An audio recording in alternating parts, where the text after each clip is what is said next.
ጀማል ዩኤል ሙታካቡዋ ተፋጠዋል። ፈቱዲን መታ። አስደናቂ ምት ነው። በአስደናቂ ሁኔታ አስቆጥሮታል። እንዳልካቸው ጥበቡ ተፋጠዋል። እንዳልካቸው ጥበቡ ወልዋሎን ወደ ጨዋታው ማስቀጠል ይችላል ወይ? በአቻነት የሚጠበቅ ጉዳይ ነው። ምናልባት በግራ እግሩ የሚመታ ይመስላል። እንዳልካቸው አስቆጠረ። አስደናቂ ሌላ መለያ ምት። በፈገግታ የታጀበ የነበሩት ግርማ ታደሰ አሁን እንደሚመሩት ወልዋሎ አዲግራት ዩኒቨርሲቲ ላይ መለያ ምቱን ይመታል። ብሩክ ማርቆስ ብሩክ ማርቆስ በተመሳሳይ አስደናቂ መለያ ምትን የመታው። አሁን ደግሞ ዩኤል ሙታካቡዋ ወደ ቀኝ ወደ ክናፊያን አሊዮንዚ ከጌትነት ተስፋዬ ጋር ፊት ለፊት ተገናኝተዋል። ጌትነት አስቆጠረ። ስቶታል። ጌትነት ተስፋዬ ዩኤል ሙታካቡዋ ቀጣዩ መቾች ኮንፊደንስ እያገኙ ይመጣሉ። አንድ ጎል ብልጫ ባገኙ ቁጥር ኮሊንስ አስቆጠረው። ፈቱዲን ጀማል የመታው አይነት ምት ነው የመታው። ተመሳሳይ ግብ ኮሊንስ ኮፊ። የመቻል ደጋፊዎች ደስተኛ ሆነዋል። ወደቀው ቀደም ሲል ጌትነት ሲመታ፣ ነገር ግን ኳስ ወደ ውጭ ወጥቶለታል።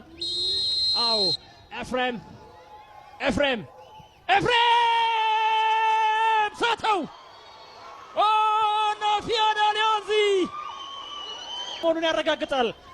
ዳዊት ማሞ ከዩኤል ሙታካቡዋ ጋር የግራ እግሩ ተጫዋች ዳዊት ማሞ ዩኤል ሙታካቡዋ ወልዋሎችን በጨዋታው አስቀጥሏቸዋል። ዩኤል ሙታካቡዋ ዳዊት ማሞ የመቻልን አሸናፊነት ማረጋገጥ የሚችልበትን እድል አመከነ። አሁን ፍጹም ዝግያን ይመስላል። እንዲያየው እድል የሰጠ ይመስላል። በጣም የዘገየ ነው። አሁንም ሁለት እድል አላቸው መቻሎች። የራሳቸውን እድል በራሳቸው መወሰን ይችላሉ። ኪሩቤል አስቆጠረው በአስደናቂ ሁኔታ በግራ እግር ናፊያን አሊዮንዚ የግቡ አግዳሚ የመለሰበት።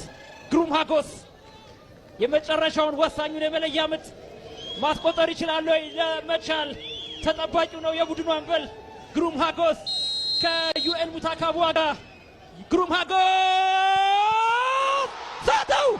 ግሩም ሀጎስ ስቶታል። ዩኤል ሙታካቡዋ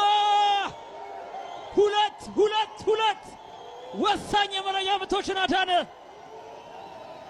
ዩኤል ሙታካቡዋ በጨዋታ እንቅስቃሴ የግቡ አግዳሚ መለሰበት። እድለኛ አልነበረም። በመለያ ምቱ ደግሞ ዩኤል ሙታካቡዋ ተወርውሮ መለሰበት። በመቻል ደጋፊዎች ፊት ላይ የሚነበበው ሀዘን ነው። አሁን በቢጫ ለባሾቹ ደጋፊዎች ደስታ አዲስ አበባ ስቴዲየም እየተመለከትን እንገኛለን።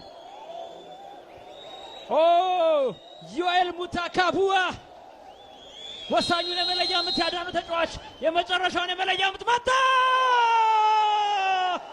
አስቀጠለው። ጨዋታውን አስቀጠለው።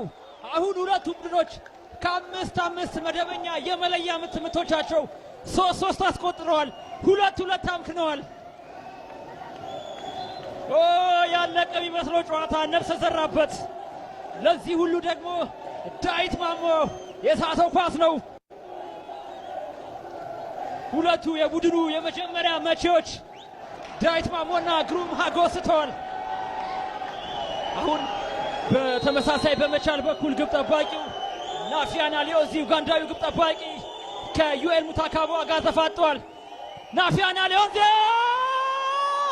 አንግል ገጨበት።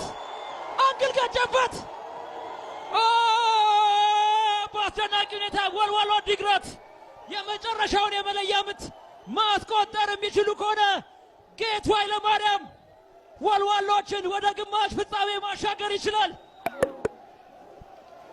ያላመነው ያልተጠበቀ ሆኗል ለመቻል ቡድን አባላት። ዩኤል ሙታካቡዋ የጨዋታው ልዩነት ሆኗል። በመጨረሻ በ90 ደቂቃው የግብ ዕድሎችን መልሷል። በመለያ ምቱ ላይ 2 የመለያ ምቶችን አድኗል። አንዱን አግዳሚው የግቡ ቋሚ መልሶባቸዋል መቻሎች። 4-1 ማሸነፍ የሚችሉትን ጨዋታ 4-3 ይሸነፋሉ ወይ? ጌቱ ኃይለማርያም የመጨረሻውን ምናልባትም ወሳኙን የመለያ ምት ጌቱ ኃይለማርያም ሳተው። አስደናቂ መለያ ምት ድራማ በአዲስ አበባ ስቴዲየም 2018 የኢትዮጵያ ዋንጫ ሩብ ፍጻሜ ሁለተኛ ቀን እየተመለከትን እንገኛለን። በጣም አስገራሚ ነው። አብርሃም 3 ተከታታይ ፍጹም ቅጣት ምት ያስቆጠረው መቻል 3 ተከታታይ ፍጹም ቅጣት ምትን ሚስ አድርጓል። ብዙ ድሎችን ነው ሳይጠቀም የቀረው። ጌቱ ሌላ ድል ተጨማሪ ህይወት ሰጥቷቸዋል። ህይወት ብቻ የጌቱ ኃይለማርያም ግብ ተቆጥሮ ቢሆን ኖሮ 3-0 ሲመሩ የነበሩት ወልዋሎች ግማሽ ፍጻሜ ገቡ ነበር። ጌቱ ኃይለማርያም ግን ይህንን ማድረግ አልቻለም። ተቀይሮ የገባው መናፍ ሌላኛው ተረኛው በመቻል በኩል የመለያ ምቱን የሚመጣው ተጫዋች ነው። መናፍ ከዩኤል ሙታካቧ ጋር ተፋጧል። መናፍ አስቆጠረ መናፍ። አሁን ሙሉዓለም መስፍን የቡድኑ ሁለተኛ አምበል የመለያ ምቱን ለመምታት የተዘጋጀው ተጫዋች ነው። ናፊያና ሌዮንዚ ይህንን የመለያ ምት ማዳን ከቻለ በድጋሚ ጀግና ይሆናል። አስገራሚ መለያ ምት ድራማ መቻል 3-0 መራ። ከዛ በኋላ 3 ተከታታይ ሳተ። ወልዋሎ 2 ተከታታይ አስቆጠረ። ሶስተኛውን ማስቆጠር ቢችል ጨዋታውን ያሸንፍ ነበር። ነገር ግን ጌቱ ኃይለማርያም በድጋሚ በጨዋታ እንዲቆዩ ያደረጋቸው መቻሎችን። አሁን ሙሉዓለም መስፍን አስቆጠረው። አስደናቂ የመለያ ምትን የመታው ሙሉዓለም አሁንም የጨዋታው እንቅስቃሴ ቀጥሏል። 8ኛ መቺ 8 ቁጥር ለባሹ የአብስራ ተስፋዬ። የአብስራ ቅያሪ ምናልባት እኔ ለፍጹም ቅጣት ምት ነው የሚል ነገር ሳነሳ የመጀመሪያ መቾቹ ችግር ውስጥ ከተገባህ በኋላ ነው እየመታ ያለውና ቅያሪው ለፍጹም ቅጣት ምት መስሎኝ ነበር። ድራማው ግን በጣም አዝናኝ ሆኖ ቀጥሏል። በ90 ደቂቃ ያላየነው ግለትና ቴምፖ ነው በመለያ ምቱ ላይ እየተመለከትን የምንገኘው። ዩኤል ሙታካቧ ወልዋሎ በእርግጠኝነት በነይታ ኮች ወልዋሎ ካለፈ የጨዋታው ኮከብ ነው። 2 ተከታታይ መለያ ምቶችን አድኗል። የአብስራ ተስፋዬ የአብስራ ሳተው።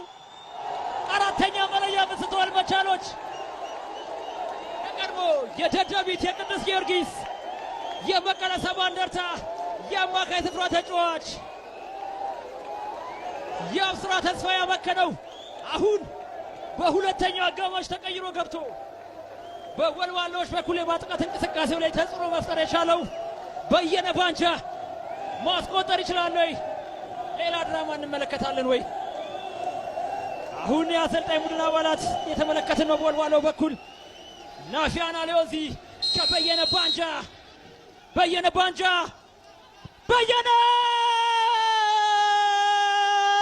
አስቆጠረው። ያልታሰበው ሆኗል።